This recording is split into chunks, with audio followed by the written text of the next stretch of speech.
2019 Andhra Pradesh assembly ఎలక్షన్స్లో Janasena party టీడీపీకి support చేయకపోవడం వల్ల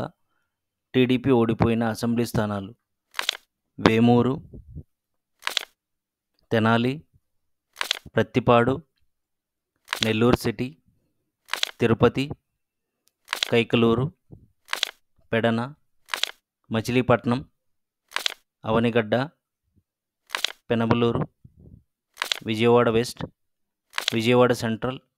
Mangalagiri, Ponnur, Srikakulam, Vizianagaram, Bheemili, Gajuwaka, Anakapalli, Yelamanchili, Pithapuram, Kakinada rural, Kakinada city, Ramachandrapuram,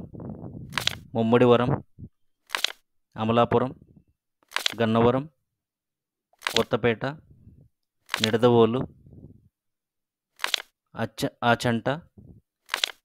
Narasapuram, Bhimavaram, Tanuku, Tadepalligudem, Eluru.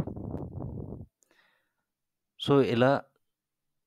Approximately 35 assembly స్థానాల్లో టీడీపీ జనసేన పార్టీ సపోర్ట్ చేయకపోవడం వల్ల ఓడిపోయింది.